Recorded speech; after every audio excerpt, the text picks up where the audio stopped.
ಚಂದದ ಚೆಲುವಿನ ತಾರೆ.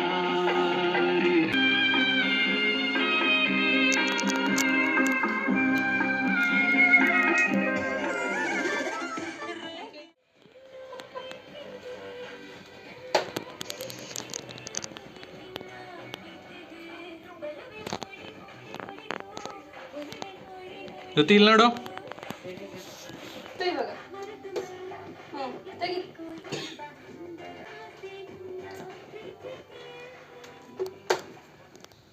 Hello all, good morning, welcome back. ಇವತ್ತು ನಾವು ತಾಳಿಪಟ್ಟು ಮಾಡೋಕೆ ಹೋಗ್ತಾ ಇದ್ವಿ. ನೆಕ್ಸ್ಟು ಯಶೋರ್ ಕಂಟಿನ್ಯೂ ಮಾಡ್ತಾರೆ. ತಾಳಿಪಟ್ಟಿಗೆ ಫಸ್ಟು ಫೈನ್ಲಿ ಚಾಪ್ಡ್ ಈರುಳ್ಳಿ ಹಾಕಬೇಕು. ಚೆನ್ನಾಗಿ ಸಣ್ಣ ಕಟ್ ಮಾಡಿರಬೇಕು. ಬಿಕಾಸ್ ಅದು ಮಾಡ್ಕೋಬೇಕಾದ್ರೆ ಬಿಚ್ಕೊಳ್ಳಲ್ಲ, ಹಿಟ್ಟಿಂದ ಆಚೆ ಬರಲ್ಲ. ಜೋರಾಗಿ ಮಾತಾಡಬೇಕು, ನೆಕ್ಸ್ಟು ಕೇಳಿಸಲ್ಲ. ಕಾಯಿ ನಾವಿಬ್ರಿಗೆ ಮಾಡ್ಕೊತಾ ಇರೋದು, ಹಂಗಾಗಿ ಇಷ್ಟಿಷ್ಟು ಹಾಕ್ಕೊತಾ ಇದ್ದೀವಿ. ಕ್ವಾಂಟಿಟಿ ಡಿಪೆಂಡ್ಸ್ ಎಷ್ಟು ಜನಕ್ಕೆ ಮಾಡ್ಕೊತೀರಾ ಅಂತ. Next carrot. ಯೂಶ್ವಲಿ ತಾಳಿಪಟ್ಟಿಗೆ ಬೇರೆ ಬೇರೆ ಥರನೂ ಕರೀತಾರೆ. ನಮ್ಮ ಸೈಡೆಲ್ಲ ಮಸಾಲೆ ರೊಟ್ಟಿ ಅಂತಾರೆ. ಡಿಪೆಂಡ್ಸ್, ಅದು ಒಂದೊಂದು ಸೈಡಲ್ಲಿ ಒಂದೊಂದು ಥರ ಹೆಸ್ರು ಕರೀತಾರೆ. ಆಮೇಲೆ ಸಬ್ಬಸಿಗೆ ಸೊಪ್ಪು ನಾವು ಸ್ವಲ್ಪ ಜಾಸ್ತಿ ಹಾಕ್ಕೊತೀವಿ ಎಲ್ಲದನ್ನು, ಇಷ್ಟನೂ ಹೌದು, ಸ್ವಲ್ಪ ಟೇಸ್ಟ್ ಚೆನ್ನಾಗಿ ಬರಲಿ ಅಂತ. ಆಮೇಲೆ ಕೊತ್ತಂಬರಿ. ನೆಕ್ಸ್ಟು ಜೀರಿಗೆ, ಇದು ಟೇಸ್ಟ್ಗೆ.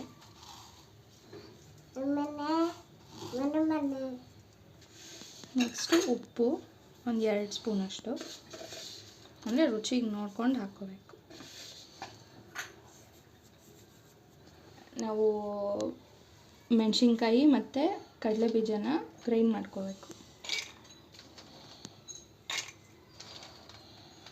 ಅಂದರೆ ತೀರಾ ಫೈನ್ ಪೇಸ್ಟ್ ಅಲ್ಲ, ತರಿಯಾಗಿ ಮಾಡ್ಕೊಂಡ್ರೆ ಬಾಯಿಗೂ ಸಿಗ್ತದೆ, ಒಳ್ಳೆ ಚೆನ್ನಾಗಿರುತ್ತೆ. ಇವಾಗ ಗ್ರೈಂಡ್ ಆಗಿದೆ. ಈ ಥರ ತರಿ ಏನಾಗಿರೋ ಫೈನ್ಲಿ ಪೇಸ್ಟ್ ಆದರೆ ಟೇಸ್ಟ್ ಚೆನ್ನಾಗಿ ಅನಿಸಲ್ಲ. ಹಾಗಾಗಿ ಸ್ವಲ್ಪ ಸಿಗೋ ಹಂಗೆ, ಬಾಯಿಗೆ ಸಿಗೋ ಹಂಗಿದ್ರೆ ಟೇಸ್ಟ್ ಚೆನ್ನಾಗಿ ಬರುತ್ತೆ. ಹಿಟ್ಟು ಇಷ್ಟಿಷ್ಟು ಹಾಕಿದ್ರೆ ಒಬ್ಬರಿಗೆ ಒಂದು ರೊಟ್ಟಿ ಥರ ಲೆಕ್ಕ. ಕೈಯಲ್ಲಿ ಅಥವಾ ಅನ್ನದ ಕೈಯಲ್ಲಿ ಸ್ಪೂನ್ಗಳಲ್ಲಿ ಹಾಕೋಬೋದು. It's all depends on measurements. ನಾವು ಹೆಂಗೆ ಹಾಕೊತೀವಿ ಹಂಗೆ ಎಲ್ಲ ಬ್ಯಾಲೆನ್ಸಾಗಿ ಚೆನ್ನಾಗಿರುತ್ತೆ. ಹಿಟ್ಟು ಸ್ವಲ್ಪ ಕಮ್ಮಿ ಇರಬೇಕು ತರಕಾರಿ ಇದು ಕಂಪೇರ್ ಮಾಡಿದ್ರೆ, ಆವಾಗ ಚೆನ್ನಾಗಿ ಬರುತ್ತೆ. ಆಮೇಲೆ ಟೇಸ್ಟ್ ಚೆನ್ನಾಗಿ ಅನಿಸುತ್ತೆ. ಇಲ್ಲ ಹಿಟ್ಟಿಟ್ಟು ಅನಿಸ್ಬಿಡುತ್ತೆ, ನಾರ್ಮಲ್ ರೊಟ್ಟಿ ಥರ ಟೇಸ್ಟ್ ಕೊಡ್ಬಿಡುತ್ತೆ. ಜಾನಿ ಎಸ್ ಪಪ್ಪ ಹೇಳಪ್ಪ. ಆನೆ ಬಂತಂದ ಆನೆ ಹೇಳು. ಏನು ತಿಂತಿದ್ಯಾ ನೀನು? ಕಡಲೆನಾ? ಊಟ ಸೇರಲ್ಲ, ಕಡಲೆ ಸೇರ್ತಾವಲ್ಲ. ಫಸ್ಟು ಮಿಕ್ಸ್ ಮಾಡ್ಕೊಂಡಿರೋದು ಹಿಟ್ಟು ಮತ್ತು ಸೊಪ್ಪು, ಈರುಳ್ಳಿ, ಉಪ್ಪು, ಜೀರಿಗೆ ಏನೇನು ಹಾಕ್ಕೊಂಡಿರ್ತೀವಿ ಅದನ್ನೆಲ್ಲ ಫಸ್ಟು ನೀರು ಹಾಕ್ದಂಗೆ ಫಸ್ಟು ಮಿಕ್ಸ್ ಮಾಡ್ಕೋಬೇಕು. ಆಮೇಲಿಂದ ಸ್ವಲ್ಪನೇ ನೋಡಿಕೊಂಡು ಕಲಿಸ್ಕೋಬೇಕು.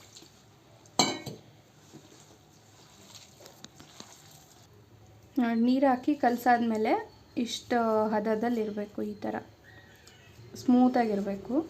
ತುಂಬ ಹಾರ್ಡಾಗಿ ಕಲಿಸ್ಕೊಂಡ್ರೆ ರೊಟ್ಟಿನೂ ಹಾರ್ಡಾಗುತ್ತೆ. ಆಮೇಲೆ ಇಷ್ಟಿಷ್ಟು ಬಾಲ್ ಸೈಜಷ್ಟು ಮಾಡ್ಕೋಬೇಕು. ಈ ಥರ ಸೈಜ್ ಮಾಡಿಕೊಂಡು ಇಷ್ಟನ್ನು ರೆಡಿ ಮಾಡ್ಕೊಂಡಿದ್ದೀನಿ. ಇವಾಗ ಸ್ವಲ್ಪ ಎಣ್ಣೆ ಹಚ್ಕೋಬೇಕು. ಇದು ಬೇಕಿಂಗ್ ಶೀಟು, ನೀವು ಯಾವ್ದು ಬೇಕಾದರೂ ತೊಗೋಬೋದು. ಹೋಳಿಗೆ ಶೀಟು, ಯಾವುದೇ ಅವ್ರ ಕಂಫರ್ಟಬಲು ಅದು ಯೂಸ್ ಮಾಡ್ಕೋಬೋದು.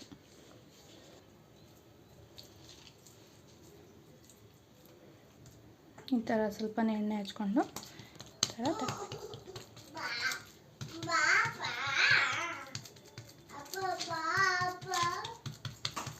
ಸ್ಮೂತಾಗಿದ್ದರೆ ಇಷ್ಟು ಈಸಿಯಾಗಿ ತಟ್ಬೋದು. ಅಂದರೆ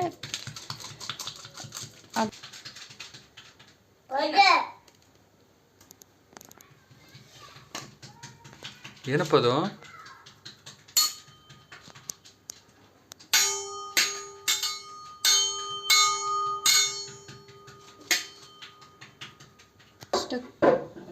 ಇಷ್ಟು ಈವನ್ಲಿ ತಟ್ಕೊಂಡಿದ್ದೀನಿ, ಅಂದರೆ ಇಲ್ಲಿ ದಪ್ಪ ಇಲ್ಲಿ ಸಣ್ಣ ಅಲ್ಲ, ರೌಂಡಕ್ಕೆ ಈವನ್ಲಿ ಮಾಡ್ಕೋಬೇಕು. ಆಮೇಲೆ ಡೈರೆಕ್ಟ್ಲಿ ಹಂಚ್ ಮೇಲೆ ಹಾಕಿ ನೀಟಾಗಿ ತೆಗಿಬೇಕು. ಬಿಸಿ ಬಿಸಿ ತಟ್ಟೆಗೆ, ಬಿಸಿ ಬಿಸಿ ತಾಳಿಪಟ್ಟಿಗೆ ಬೆಣ್ಣೆ ಇದ್ರೇ ಚೆಂದ. ಕೆಲವೊಬ್ರು ಚಟ್ನಿಲಿ ಇಷ್ಟಪಡ್ತಾರೆ, ಬಟ್ ನಾವು ಬೆಣ್ಣೆ ತುಪ್ಪ ಇಷ್ಟಪಡ್ತೀವಿ. Finally talipatti is ready. ಈಗ ಬಾರಿಸ್ತಾ ಇರೋದೆ. Meet you on next video. Bye.